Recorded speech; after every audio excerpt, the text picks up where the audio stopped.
Hey, call me Louis. This is my spot. LuiSpot. Yes, I have spoken to Mr. Elon Musk. Yes, the Minister of International Relations has either been in occasions when I have met with Mr. Elon Musk. If you want to know, we together with Minister of Trade and Industry and Minister of International Relations and Cooperation met with Mr. Elon Musk when I went to the United Nations General Assembly last year. He came to my hotel room and we had a discussion, and the discussion revolved around his would-be investments. So did I speak to him? Yes, recently the answer is yes. And this we do because we continue to engage with a variety of people through diplomatic channels, as well as we engage with them through various constituencies in countries that we have relations with. And as I've indicated through this conversation that I had, we were able to have a discussion on what was a mischaracterization of what was being said about our country. And he being a person who is quite, I would say, influential, whether one likes it or not, as we interact with various people, business, academic, research, or otherwise, we do interact with people who we believe are able to discuss issues with some people in very official categories. So we do talk to non-state actors as well as state actors.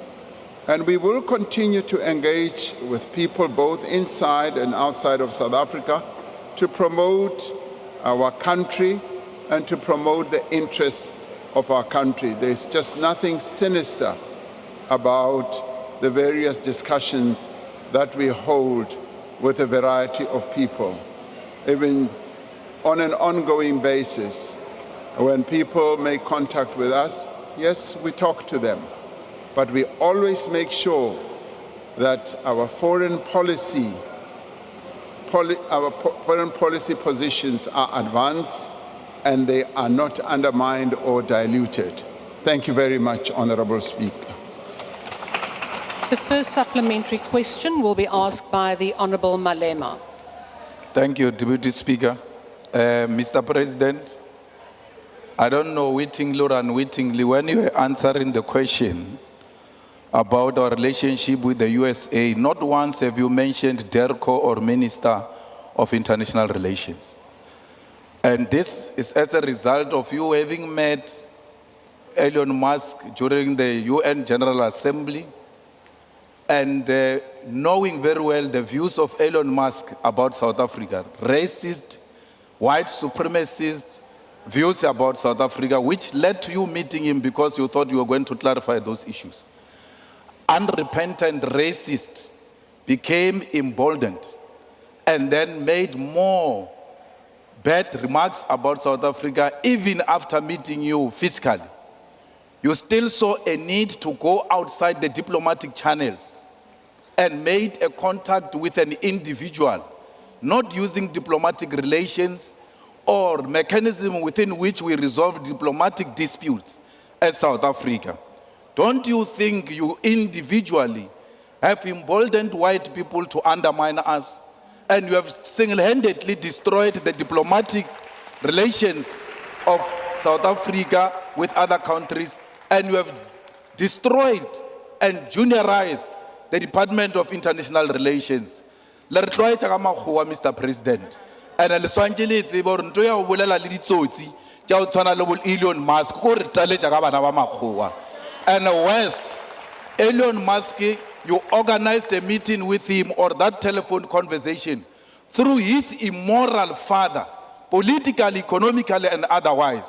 A man who has engaged in business in South Africa through illegal means, even when he has admitted to do so.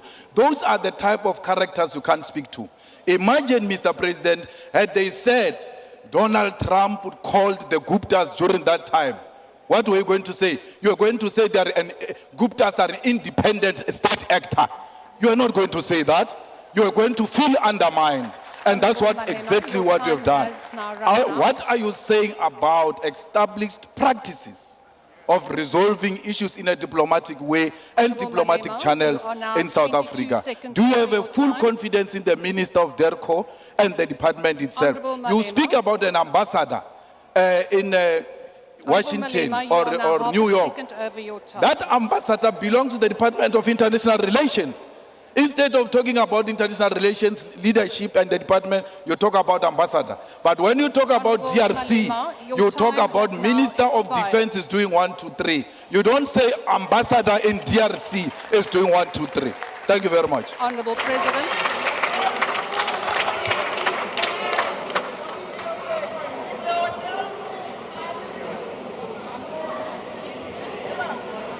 Honourable President. Please proceed. Yes, please. I was waiting for you to give me the cue, Deputy Speaker, after that tirade. Now, Honorable Malema, ke kgopela ntho e le nngwe fela. O ska leka go lwantsha president le minister wa gagwe. Bjalo wena o nyaka go kena ka mogare. Taba ya go šoma ga ka le minister wa ka a e batle wena. Emela ka thoko. Emela ka thoko ka obane wa bona ha re le di meeting tsa rena tsa cabinet kapa di feng kapa au yo wena o ba o se gona le gore re shumisana byang ka bane minister o re ha fetsa go etsa dilo tsa gagwe a bolela le batho o amputsa le nna ke fetsa go bolela le batho ke a mmutsa. So wena bjale o leka go kena hare ha rena nka se dumele ntwe we le ganyane nka se dumele. So we work in a very interactive way, and as I said to you, there is just no way we can say we don't talk to certain people who are either non-state actors or state actors. The discipline that I have always followed, if you care to know, is to always keep my colleagues informed, and they always keep me informed. Be they ministers or deputy ministers, we always know when we do certain things that have to do with the Republic of South Africa. So ke fella gona mowe o ska re lwantsha ke a kgopela. Deputy Speaker. Deputy Speaker. Deputy Speaker. Honourable President, it seems that there is a point of order. If you can please just take your seat. Yes, Honourable Member, Honourable Matwe. Thank you, Deputy Speaker. With all due respect, the President did not answer the question. Instead, he went on educating us about his relations with the Minister of South Africa. You might have appointed him, but he's serving for the people of South Africa. And when there's something wrong that you are doing, allow your members of parliament to tell you and show you that this is wrong. Because you can't have the department that has been undermined the way you are undermining it. The minister is there for a purpose.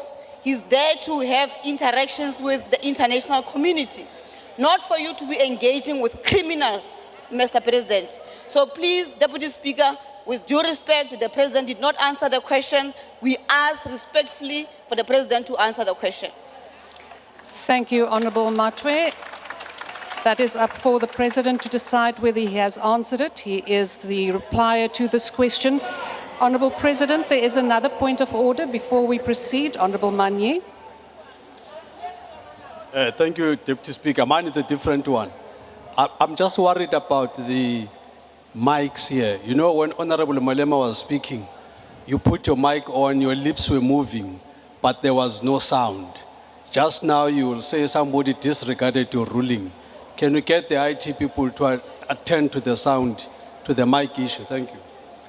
Thank you, Honourable Manye. Yes, indeed, there is a little bit of a problem with the switch here. I'm quite aware of that, so I am concentrating that it switches on before I speak. Honourable President, please proceed. Thank you, Honourable Speaker. It's a simple answer. In whatever I do not seek to undermine any of the colleagues I work with. Thank you, Honourable Deputy Speaker. Thank you, Honourable President. Yeah, of course, every day we're trying to build a new Africa, piece by piece.